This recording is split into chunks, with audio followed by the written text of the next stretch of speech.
Me echaron de la boda de mi hermana por no ser suficientemente bueno. Cuando todo se derrumbó, descubrieron que yo tenía la única cosa que podía salvarlos. Demasiado tarde. Si aún no estás suscrito al canal, haz clic en el botón de suscripción y activa la campanita para no perderte ninguna de nuestras historias. Tu apoyo significa todo para nosotros. Si esta historia te parece interesante, déjale un like. También me encantaría saber de qué ciudad eres, déjanos el nombre de tu ciudad en los comentarios. Ahora, empecemos con la historia. Tengo 32 años, y la grasa debajo de mis uñas es más vieja que algunos de los coches que arreglo. Es una grasa obstinada, una mezcla de aceite de motor, sudor y el legado de mi abuelo. El taller Vargas no es solo un negocio para mí, es el ancla que ha mantenido a flote a mi familia, y yo soy el hombre encadenado a ella. Todavía guardo en una caja la carta de aceptación de la UNAM para estudiar ingeniería, un recuerdo de una vida que nunca fue.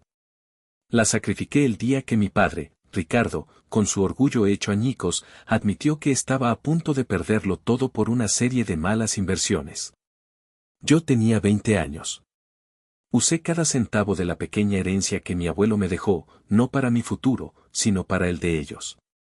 Desde entonces, mi vida ha sido un ciclo de jornadas de 12 horas, el olor a metal caliente y el ruido constante de las herramientas. Mientras tanto, mi hermana Isabela, 4 años menor que yo, flotaba por la vida como si caminara sobre una nube tejida con mi sudor. La universidad privada, los viajes a Europa, el coche nuevo cada 2 años, todo financiado por el taller que yo mantenía en pie. Nunca me quejé en voz alta. En el fondo, una parte estúpida y esperanzada de mí creía que un día me mirarían y verían mi sacrificio. Que un día, mi padre me daría una palmada en la espalda y diría, gracias, hijo. Lo lograste. Ese día nunca llegó. En su lugar, llegó el día en que me anunciaron la boda de Isabela. Estábamos en la casa familiar un domingo. El olor del asado de mi madre, Elena, llenaba el aire, una normalidad forzada que apenas ocultaba las tensiones. Isabela mostraba fotos del lugar de la boda en su teléfono de última generación, una hacienda lujosa a las afueras de la Ciudad de México, de esas que solo ves en revistas.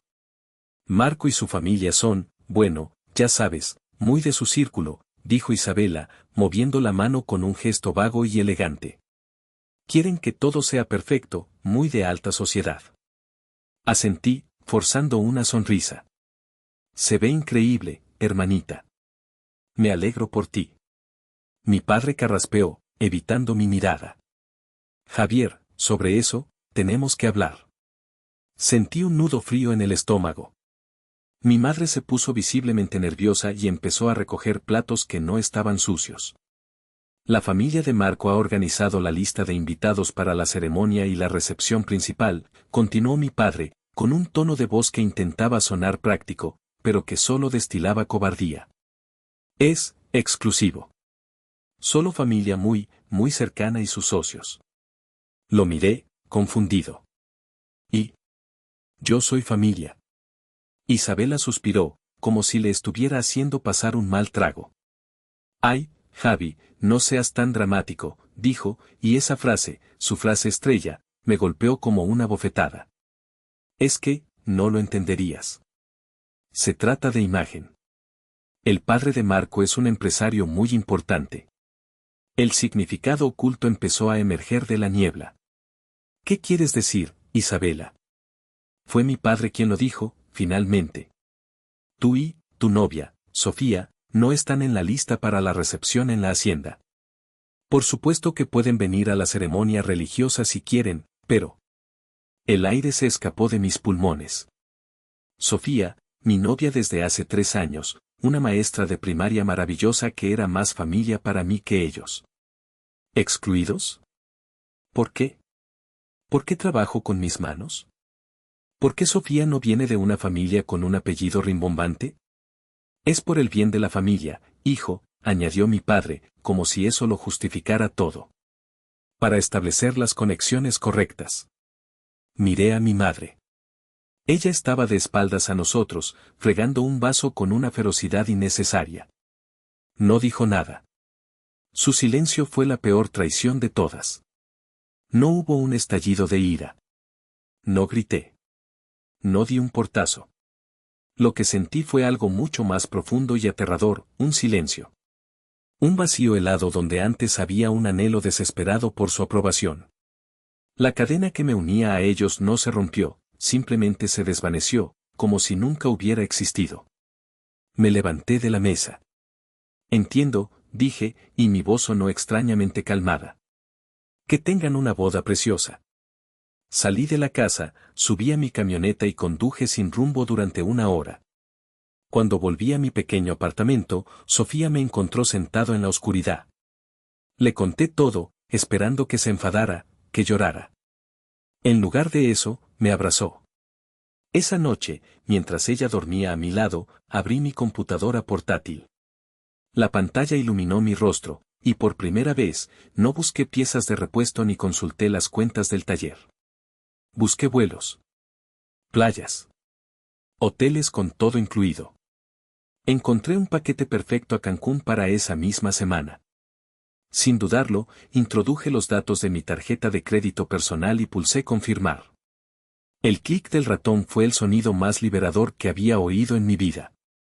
El aire de Cancún era denso, húmedo y olía a sal y a protector solar. Era el antídoto perfecto al aire viciado y metálico del taller. Mientras caminaba por la arena blanca, con la mano de Sofía en la mía, sentí como una década de tensión se disolvía de mis hombros. El mar Caribe, de un turquesa tan intenso que parecía irreal, borraba con cada ola las imágenes de pistones grasientos y facturas sin pagar. Nunca te había visto tan relajado, me dijo Sofía el segundo día, mientras estábamos recostados en unas hamacas bajo una palapa. Tus cejas no están fruncidas. Sonreí, una sonrisa genuina. Es que aquí no hay nada que arreglar. Pasamos los días nadando, leyendo libros que habíamos comprado en el aeropuerto y que nunca teníamos tiempo de abrir, y hablando. Hablamos de verdad, sin el peso del taller sobre nosotros. Fue durante una de esas conversaciones que Sofía me miró fijamente. Te das cuenta de que esto no es normal, ¿verdad, Javi?, dijo en voz baja, pero con firmeza. La forma en que te tratan. El amor no debería sentirse como una obligación o una deuda que nunca terminas de pagar. Sus palabras no eran una acusación, sino una validación. Era el permiso que no sabía que necesitaba para sentir lo que sentía, ira, decepción, pero sobre todo, una profunda tristeza por la familia que anhelaba y que, en realidad, nunca había tenido. Lo sé, respondí, mirando el horizonte. Creo que siempre lo supe, pero no quería admitirlo. El día antes de la boda, mi teléfono, que había mantenido en modo avión la mayor parte del tiempo, vibró con una notificación. Era un mensaje de mi madre. Lo abrí con una sensación de resignación. Hijo, espero que recapacites y vuelvas a casa. La familia debe estar unida en momentos así. Tu hermana te echa de menos. Leí el mensaje 2 veces. La manipulación era tan torpe, tan evidente. ¿Unida? ¿Echarme de menos? Dudaba que Isabela hubiera dedicado un solo segundo a pensar en mí, ocupada como estaba con sus pruebas de peinado y catas de champán. Sin responder, borré el mensaje y apagué el teléfono por completo. Sofía vio el gesto y simplemente me apretó la mano. Esa tarde, mientras el sol se ponía y pintaba el cielo de naranja y púrpura, un recuerdo vino a mi mente con una claridad sorprendente. Fue de mi abuelo, unas semanas antes de morir. Estábamos en el taller, él sentado en un viejo taburete y yo, con 16 años, luchando por cambiar una transmisión. Me había dado su pequeña caja de ahorros, un fajo de billetes gastados. Este taller es tu legado, Javier, me había dicho, con su voz rasposa. Aquí aprendiste a trabajar, a ser un hombre. Pero nunca dejes que se convierta en tu jaula. Tu valor no está en lo que sacrificas, sino en lo que construyes para ti mismo. Prométemelo. En ese momento, yo era demasiado joven para entenderlo. Pensé que salvar el taller era honrar su memoria. Pero ahora, mirando el océano infinito, comprendí. Mi abuelo no me estaba pidiendo que me sacrificara por el negocio, me estaba advirtiendo que no me sacrificara a mí mismo. La promesa no era para él, era para mí. Esa noche, Por primera vez en mi vida adulta, dormí profundamente, sin sueños sobre motores rotos o balances en números rojos.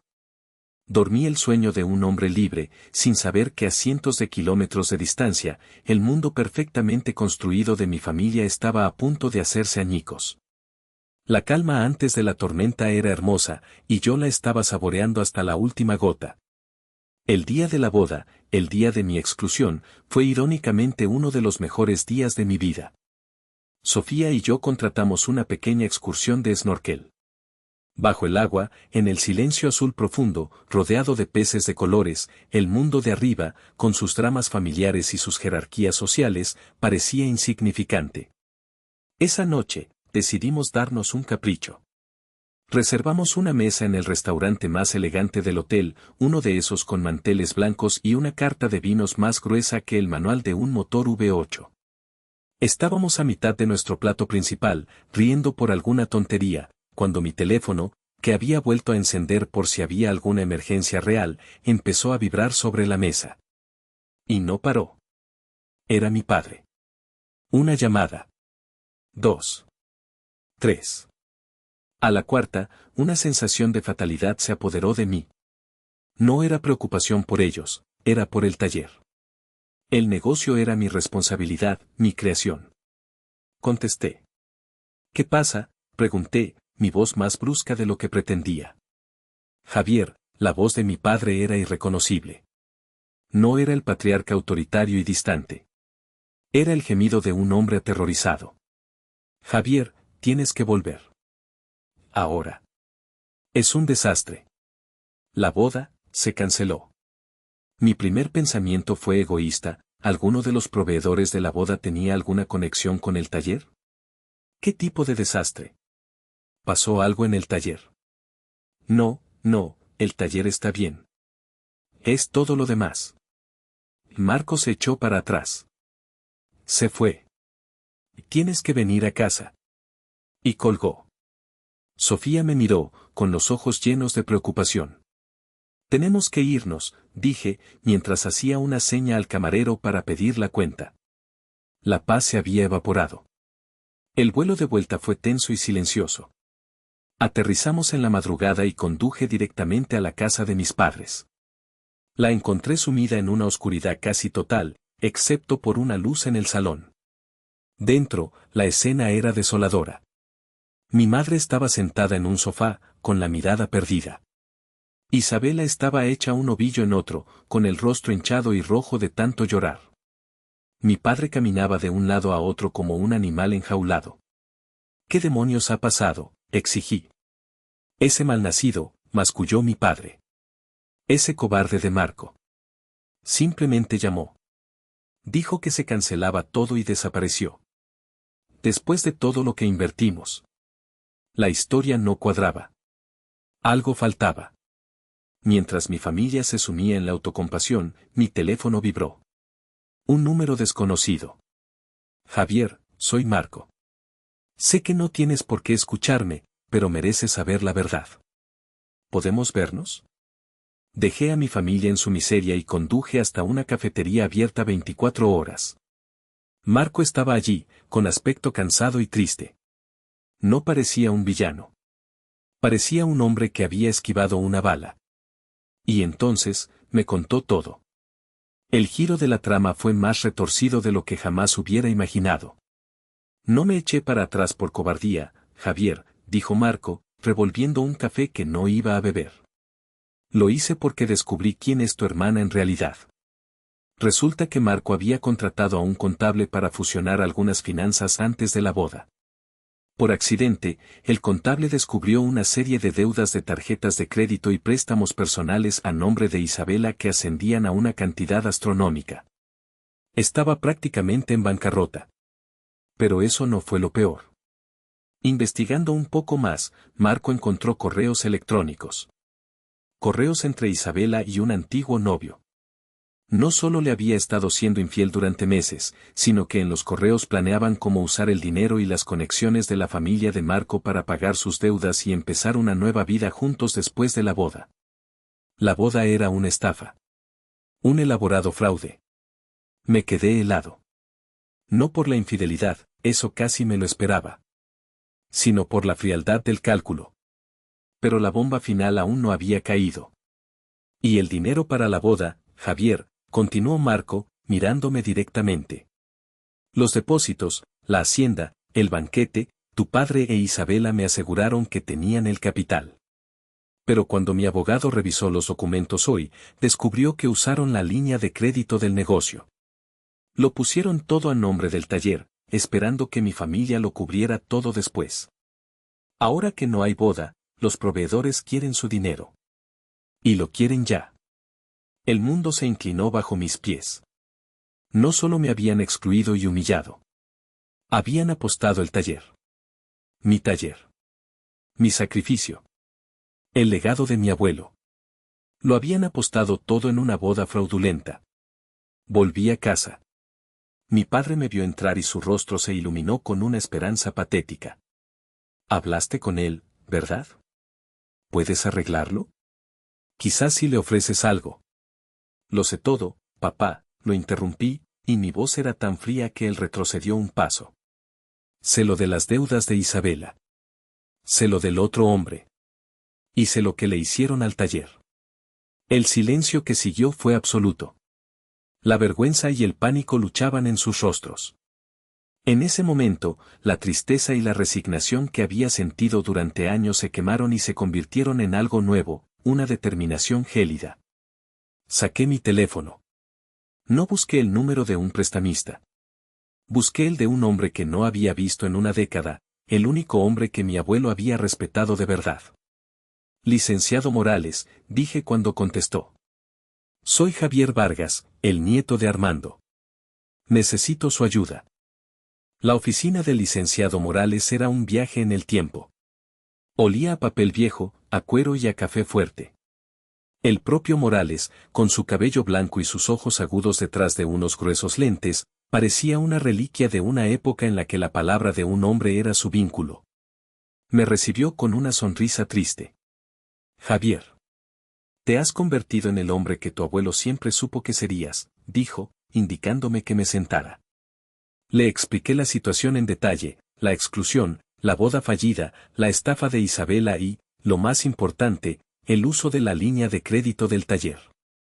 Él escuchó pacientemente, asintiendo de vez en cuando. Cuando terminé, no parecía sorprendido. Se levantó, se dirigió a un enorme archivador de metal y, tras unos momentos, extrajo una carpeta gruesa y polvorienta. Tu abuelo era un hombre sabio, Javier, dijo, poniendo la carpeta sobre el escritorio con un golpe sordo. Amaba a tu padre, pero no era ciego.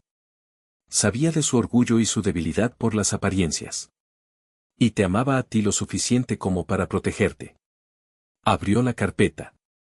Dentro había un documento encuadernado, con sellos y firmas por todas partes. Era el contrato de sociedad que firmamos cuando invertí la herencia de mi abuelo. Yo siempre había pensado que era un simple formalismo que me otorgaba una participación minoritaria. Estaba muy equivocado. Tu abuelo insistió en esto, explicó Morales, señalando un párrafo. Tú no eres un socio minoritario, Javier. Eres el accionista mayoritario. Posees el 60% del Taller Vargas. Tu padre posee el 40%. Mi mandíbula cayó. Durante 12 años, había actuado como un empleado agradecido, no como el dueño. Pero eso no es todo, continuó el abogado, y sus ojos brillaron. Armando era un hombre precavido. Añadió una cláusula especial. Una cláusula de emergencia, la llamaba él. Le dio la vuelta al documento y me señaló un párrafo específico, el párrafo 12b. Empecé a leer en voz alta, mi propia voz temblando ligeramente.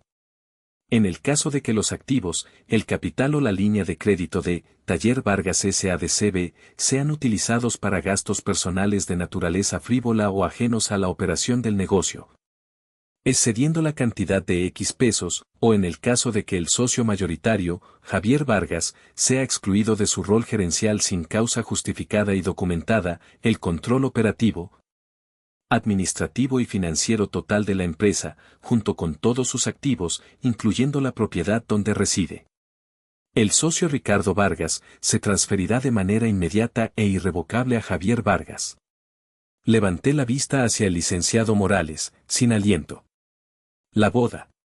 La estúpida y extravagante boda costaba 10 veces la cantidad estipulada en el contrato. Y me habían excluido. Habían activado la cláusula.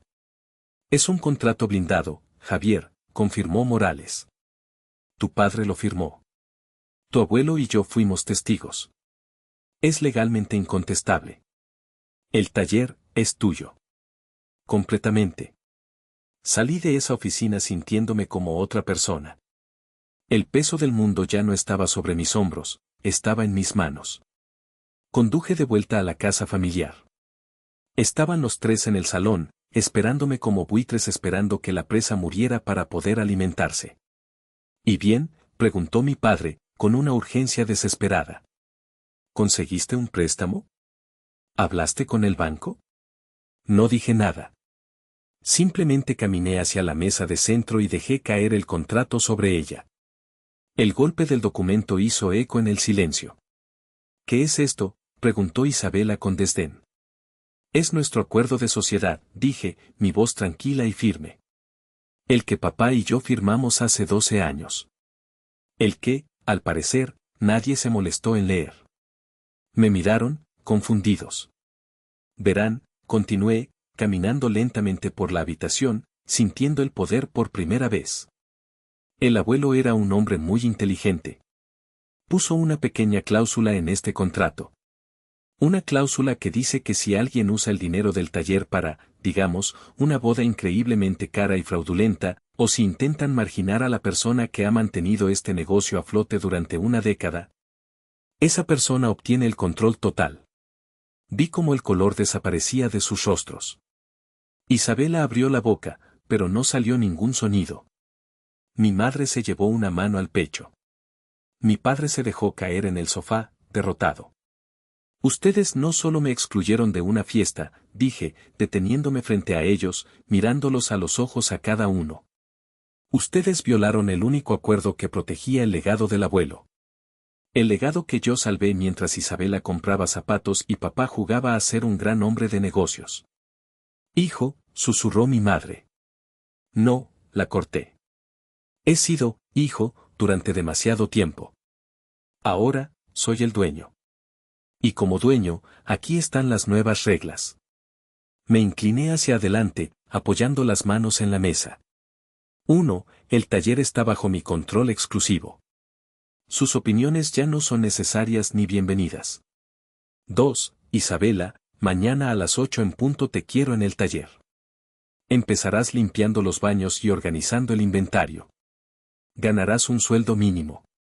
O eso, o te vas de esta casa y te las arreglas sola con tus deudas. Tú eliges. 3. Esta casa, dije, mirando alrededor del salón, es un activo de la empresa. Se pone a la venta la semana que viene para cubrir los desastres que crearon. Buscaremos un lugar más pequeño. Más, modesto. Isabela sollozó. Mi padre me miró con un odio que nunca antes había visto. Pero no había fuerza en su mirada, solo la impotencia de un rey destronado. Me enderecé. Por primera vez, no sentí la necesidad de su aprobación, de su amor, ni siquiera de su respeto. No sentía nada más que una paz fría y clara. Me di la vuelta y caminé hacia la puerta. Javier, por favor, suplicó mi madre. Me detuve en el umbral, pero no me volví. Mi nombre es Javier Vargas. Y acabo de salvar mi negocio. Salí a la noche fresca, cerrando la puerta detrás de mí. Sofía me esperaba en el coche. Me vio, y sin decir una palabra, supo que todo había cambiado. Entré, y mientras nos alejábamos de esa casa y de esa vida, sentí que la grasa debajo de mis uñas ya no era una marca de servidumbre. Era la insignia de un superviviente. Había perdido a la familia que creía tener, pero había encontrado algo mucho más valioso, a mí mismo.